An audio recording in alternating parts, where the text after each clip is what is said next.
Hello friends, कैसे आप सब लोग and thanks for watching my channel. दोस्तों, वीडियो शुरू करने से पहले रिक्वेस्ट है कि चैनल को प्लीज़ सब्सक्राइब कर लीजिए और साथ ही में नोटिफिकेशन का बेल भी दबा दीजिए ताकि जब भी मैं कोई नया वीडियो अपलोड करूं वो आपको नोटिफाई हो जाए।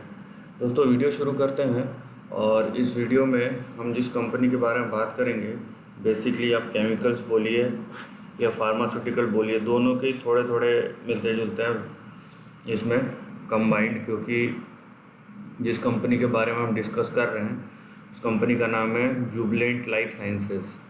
इसके बारे में आप देख लीजिए कि एक इंटीग्रेटेड ग्लोबल फार्मास्यूटिकल और लाइफ साइंस। देखिए, यहाँ पे manufacturing and supply of APIs.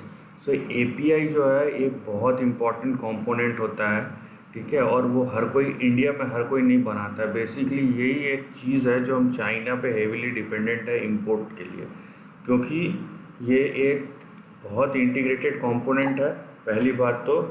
और दूसरी बात है ये कि इसको बनाने के लिए जो भी एनवायरनमेंटल हज़ार्ड है वो बहुत ज़्यादा है, राइट।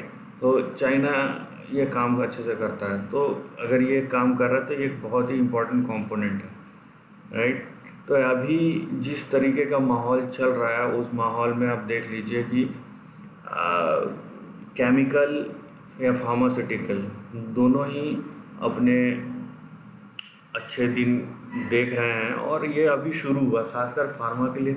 केमिकल्स के लिए तो 2016-17 में शुरू हुआ था, लेकिन फार्मास्यूटिकल के लिए अभी बस शुरू ही हुआ है, right. This is just the initial phase.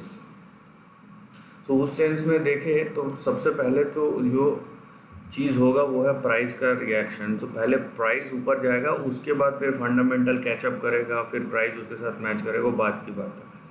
और सबसे पहले जो चीज़ होता है वो है प्राइस का बढ़ना, क्योंकि जो शेयर प्राइस है वो फोरकास्टेड फ्यूचर को देखता है, ना कि प्रेजेंट को।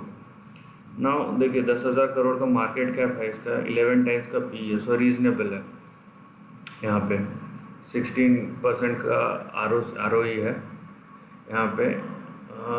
यहाँ पे अब एक चीज़ देखिए, यहाँ पे देखिए इन्होंने एक तो चीज़ है कि 2015 में 6% का हो गया था रिटर्न ऑन कैपिटल एम्प्लॉयड, इसको बढ़ा के 15-16% का लाया है। सो ये बहुत अच्छी बात है यहाँ पे।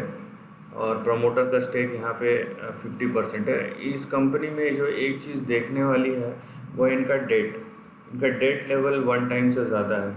सो डेट लेवल 1 टाइम से ज़्यादा 1.5 से ज़्यादा प्रिफरेबल नहीं है, और ख़ासकर लाइफ साइंस और फार्मास्यूटिकल कंपनी के लिए, क्योंकि हम देखा गया है कि नॉर्मली ये सब कंपनीज बहुत ही ज़्यादा कॉस्ट एफिशिएंट होती है, और ख़ासकर जब आपका मार्केट कैप 10,000 करोड़ का है, क्योंकि फार्मा के ऊपर बहुत सारे आप कंपनीज देखेंगे जो छोटे मार्केट कैप की है। एंड मैंने भी बहुत सारे इंडिविजुअल प्लस फार्मा सेक्टर के जो टॉप स्टॉक्स है उसके ऊपर भी वीडियोस बनाए हैं, आप चेक कर सकते हैं। लेकिन उनका देखेंगे डेट स्ट्रक्चर वो बहुत कम है। इससे भी छोटी कंपनी है मार्केट कैप में, उसका भी डेट बहुत कम है। तो उस सेंस में ये एक चीज़ है जो ध्यान रखने वाली है। बट बात यह है कि जब हर चीज़ पॉजिटिव हो तो यहाँ पे ये क्योंकि इतना मेजर नहीं है, खाली एक ही कंपोनेंट है, तो नेगलेक्ट हो जाता है ये सब चीज़, लेकिन आपको ध्यान रखना है। हैविंग सेड दैट, हम ट्रेंड के बारे में देखेंगे। तो देखिए यहाँ पे जो इनिशियल फेज था इसका 2001 से यहाँ पे 2008 तक, यहाँ पे 9,000% दिया। उसके बाद कंसोलिडेशन का फेज़ आया। उसके बाद आप देखिए ये कंसोलिडेशन का फेज़ है। उसके बाद फिर ये 2013 से 2017 तक 1400%। लेकिन एक चीज़ याद रखिए कि फार्मा का अगर आप रैली देखेंगे तो ये एग्जैक्ट फार्मा रैली से मैच नहीं खाता है, क्योंकि मेजॉरिटी जो फार्मा स्टॉक्स है 2014-15 में वो स्टॉक्स पीक आउट हो गए थे और 5 साल तक करेक्ट किया। 2015 से लेके 14-15 से लेके 2020 तक या तो करेक्ट किया या कंसोलिडेट किया। ये उनमें से है जो 2008 से लेके 2013 तक करेक्ट होता है, और उसके बाद 2013 से 2017 तक ऊपर जाता है। वैसे बहुत बहुत कम स्टॉक्स है फार्मा सेक्टर में जिनका ऐसा मूवमेंट रहा है। या फिर इसलिए मैं बोला कि इसमें केमिकल और फार्मा दोनों के कंपोनेंट्स हैं। या फिर आप इसको 2001 से सीधा 2017 में लेना चाहते हैं, तब आपने अराउंड 27,000 28,000% रिटर्न, बहुत बढ़िया रिटर्न इस शेयर ने कमा के दिए हैं। नाउ यहाँ पे देखिए,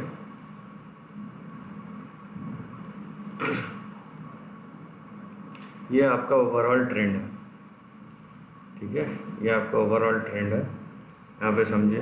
तो आपका सबसे पहला जो सपोर्ट है वो इमीडिएट सपोर्ट यहाँ पे आता है, मतलब 370 से लेके 430 के बीच में।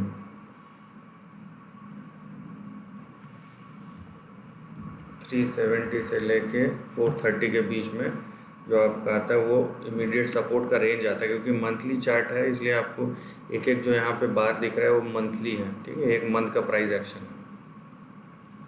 नाउ अगर ये यहाँ से निकल टूटता है तो नीचे आपका जो सपोर्ट आएगा वो आएगा सीधा 237 पे, और उसके बाद जो बड़ा सपोर्ट आता है वो आता है आपका 67 के आसपास, राइट। मैं यहाँ पे रेंजेस बता रहा हूँ, इसका मतलब ये नहीं कि शेयर प्राइस वैसे गिरेगा वैसे ऊपर जाएगा, ये खाली important support and resistance ranges है जिसको हमको ध्यान रखना है। और स्टॉक्स खरीदते वक्त जो हमें एक चीज़ नहीं करनी है, हमें पकड़ के नहीं बैठे रहना चीज़ों को। अगर चीज़ें हमारे हिसाब से हमने जो प्लान किया उस हिसाब से हो रहा है तो ठीक है, नहीं तो नहीं बैठ के आप दूसरे चीज़ में अपना दिमाग लगाइए जहाँ पे आपके हिसाब से स्टॉक्स मूव कर रहे हैं। और यहाँ पे देखिए ये अपने पुराने हाइस के आसपास है, इसका पुराना हाई आपका 1040 के आसपास है। सो ये आपका 1040 जो है ये आपका जो टारगेट है, इमीडिएट टारगेट, क्योंकि अभी यहाँ पे और बीच में कुछ दिख नहीं रहा है, यहाँ पे ऑलरेडी 647 के आसपास है, तो 1040 बहुत ही प्रोबेबल टारगेट है जो हिट कर जाएगा ये, राइट। सो ये आपका बड़ा रेजिस्टेंस है। नाउ अभी फोरकास्टिंग कि इस शेयर में आगे क्या, ये तो हो गया अभी तक का, आगे क्या। सो प्रोबेबली ये प्रोबेबल है, यहाँ पे प्रोबेबली अगर ये 1040 के ऊपर सस्टेन करता है तो हमें जो ट्रेंड देखने मिल सकता है, right, because this is all forecasting, हमें जो ट्रेंड देखने मिल सकता है वो ऐसा कुछ रहेगा,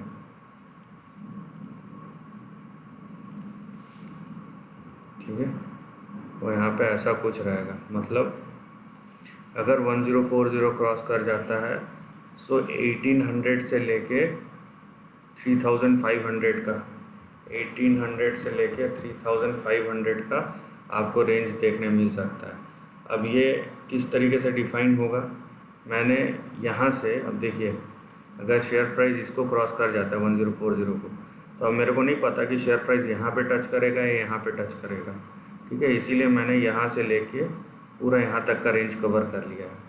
नाउ ये 3 से 5 साल का, कम से कम मैं 3 to 5 years का रेंज देखता हूँ, तो 3 से 5 साल के बीच का, उससे छोटा नहीं है। तो ये सब जो टारगेट्स हैं, चाहे ऊपर के हो या नीचे के हो, ये लॉन्ग टर्म है। सो आप उस हिसाब से अपना नज़रिया बनाइए, और यहाँ पे इस तरीके के टारगेट्स यहाँ पे इस चार्ट में दिख रहे हैं। बट फिर से मैं बोलूँगा कि चीज़ों को इमोशनली, पैसे में इमोशन मत जोड़िए, वो आपके लिए ही बेटर होगा। So this is the end of the video. दोस्तों वीडियो पसंद आए तो लाइक और शेयर कीजिए, थॉट्स कमेंट सेक्शन में लिख के बताइए, और ऐसे नए कंटेंट के लिए चैनल को प्लीज़ सब्सक्राइब कीजिए। Lastly, take care of your family and friends.